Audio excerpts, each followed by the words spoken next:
Pernah riwayat daripada baginda Rasul, beliau bersabda,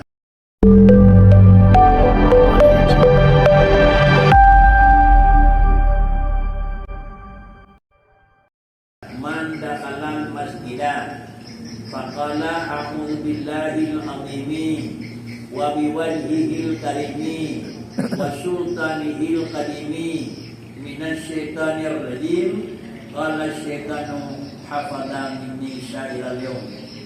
Siapa saja yang masuk ke masjid, kawan yang demam di dalam masjid, ada yang demam di dalam masjid, maka membaca ayat.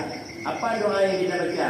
A'udzu hingga akhirnya, yaitu a'udzu billahi minasyaitonir rajim kalimun awal.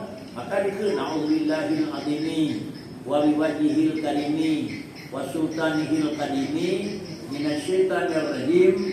Kemudian pada kata-katanya ada qala syaitanu hafadha minni syairil yawm. Bila doa ini yang kita katakan soal dengan syaitan itu berkata, telah terpelihara ia daripada aku segala harinya, yakni terpelihara hari adalah itu daripada tipu daya. Doa dalam masjid, ya kan dia orang dalam masjid yang keduanya dengan itu, yang benar dua rakaat, tambah kenyang. Kalimat dan doa tersebut bekas Rasulullah salah satu daripada doa yang untuk membentengi jangan ada tempat masuk syaitan untuk melakukan tipu daya. Asal tamam kita dalam ini jangan baca doanya, seakan kalau baca doanya kalau tepuk ubat otak bagi orang kaya mon.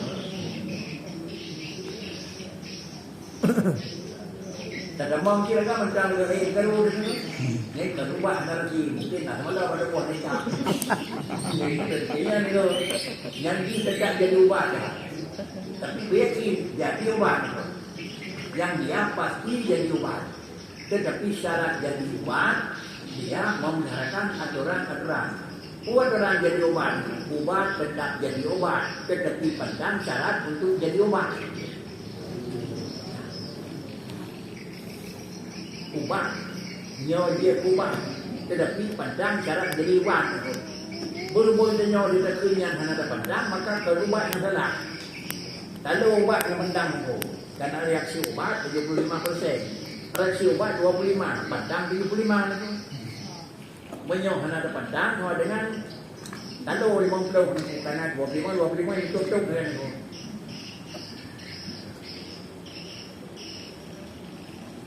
Ubat sudah tinggi, nah jika main terjauh itu berubah dia kecil pandang kanan. Jadi kalau demikian berupuklah pada tempat-tempat kita yang berdoa bukan doa yang memang tidak diterima oleh Allah, mungkin pandang.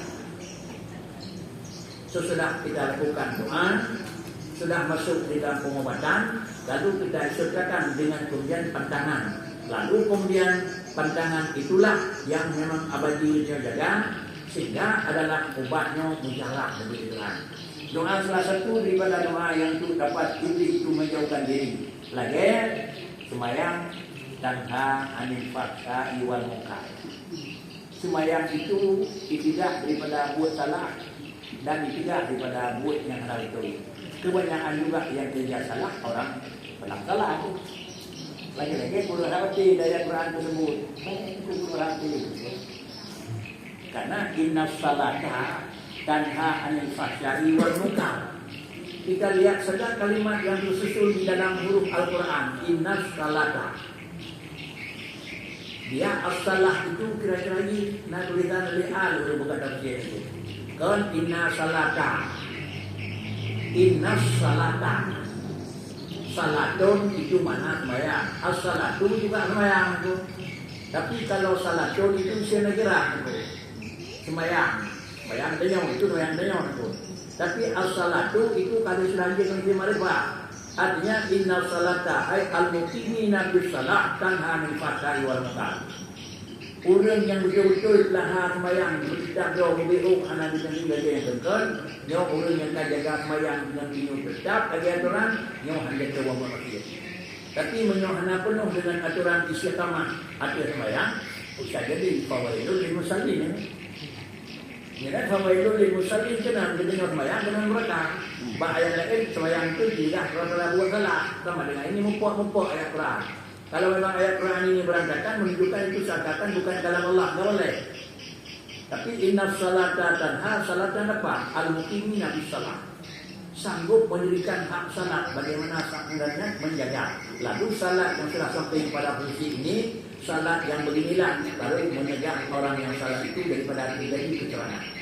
Adapun kita tidak memenuhi aturan salat, bisa jadi salat itu dengan salat kita masuk dalam rakaat.